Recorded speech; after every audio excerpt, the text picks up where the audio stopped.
Ciao a tutti, inizio con il chiedervi la massima condivisione per questo video.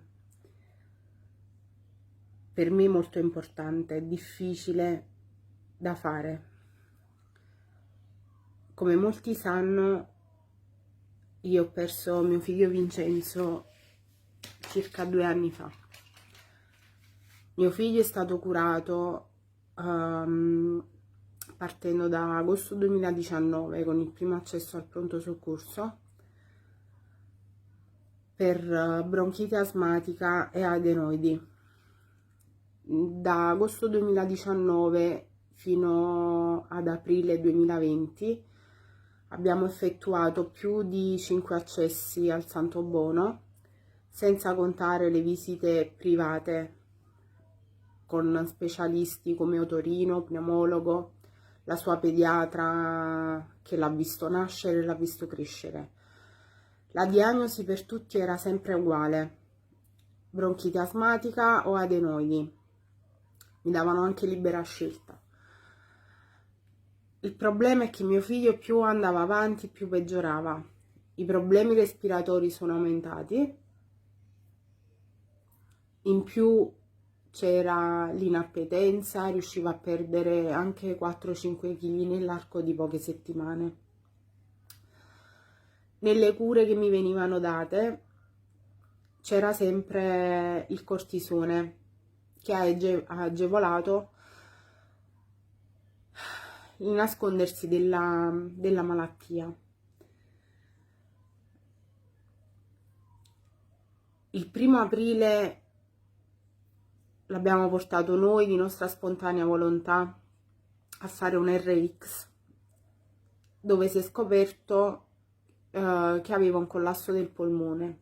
Abbiamo fatto l'ennesima corsa al pronto soccorso, mi hanno ricoverato con un codice giallo.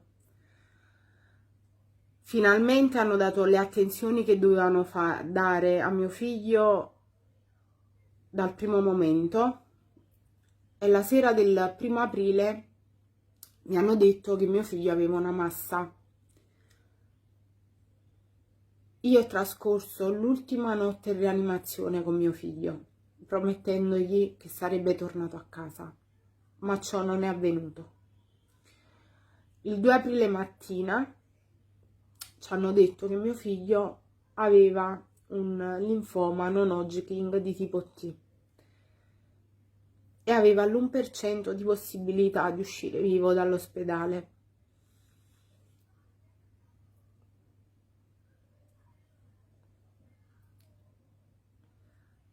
Fino a una settimana prima hanno continuato con la stessa cantilena, che il problema di mio figlio ero io, che il 90% dei bambini ha problemi all'adenoidi e che i suoi sintomi erano legati alle adenoidi. Una volta operato sarebbe stato meglio.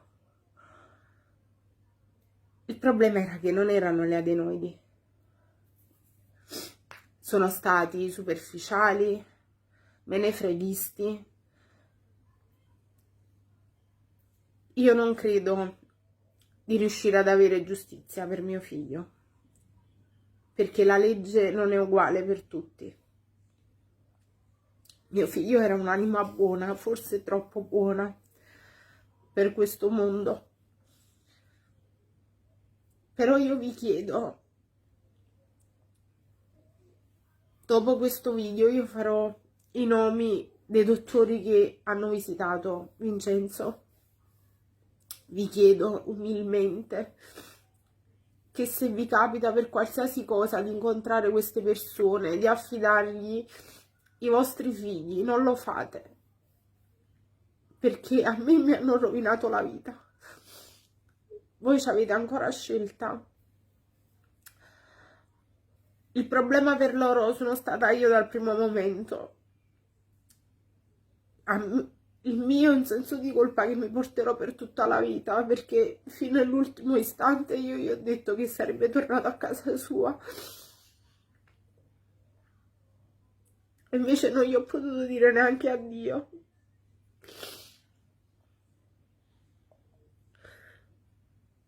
non si può scambiare un tumore per una patologia così comune come quella delle adenoidi. Se ci fosse stata più accortezza, più ascolto, mio figlio sarebbe ancora qui. Vi nominerò prima gli specialisti privati, che sono, partendo dall'otorino, Gentile Marcello. Gentile Marcello ha visitato mio figlio a settembre del 2019, 5 secondi di visita, e mi ha detto subito che erano le adenoidi. Io l'ho contraddetto dicendo che eravamo stati al mare per circa un mese, quindi mi sembrava una cosa assurda che stesse così male dopo un periodo così lungo trascorso al mare. E lui, dall'alto della sua esperienza, mi disse: signora, qui il medico sono io, il mio mestiere lo faccio da 30 anni. Fino all'ultimo giorno di mio figlio, questo signore si è ostinato a farci andare via dall'ospedale Santo Bono e continuare la cura dopo un anno che ci aveva prescritto a settembre, senza rivedere mio figlio. Giordano Rachele, che era la sua pediatra, che l'ha visto dal suo primo giorno di vita, l'ha visto crescere, gli ha fatto ogni mese una visita e non ha mai intuito nulla. Di Serio Umberto, pneumologo rinomato, che circa un mese e mezzo prima del decesso di mio figlio ha visitato mio figlio, dicendomi che stava male perché aveva questa infezione ai polmoni. Io gli feci notare il rigonfiamento dei linfonodi che mio figlio aveva sul collo e lui mi disse che aveva i miei difetti, solo che una dei campanelli d'allarme della presenza di un tumore sono proprio i linfonodi ingrossati, ma invece niente. Lista di farmaci e tutto e basta.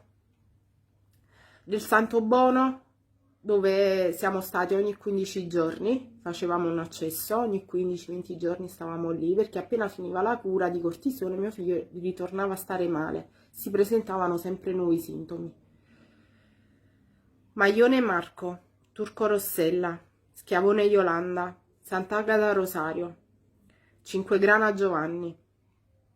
Il signor Sant'Agata mi disse: lei che razza di mamma è, che per una cazzata del genere porta un bambino al pronto soccorso?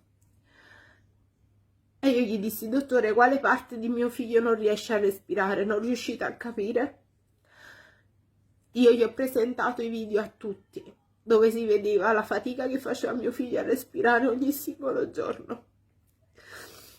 Io mi sono fidata di queste persone, ho creduto a quello che mi dicevano, sono arrivata al punto in cui pensavo che veramente fossi io il problema. Aiutatemi a far conoscere la storia di mio figlio, perché per me non è facile fare questo video. E vi prego, se capitate nelle mani di queste persone, non fategli toccare i vostri bambini, non fateli neanche avvicinare. Queste persone pensano a ricevere lo stipendio a fine mese, ma della vita dei comuni mortali non gliene può fregare di meno. Vi ringrazio.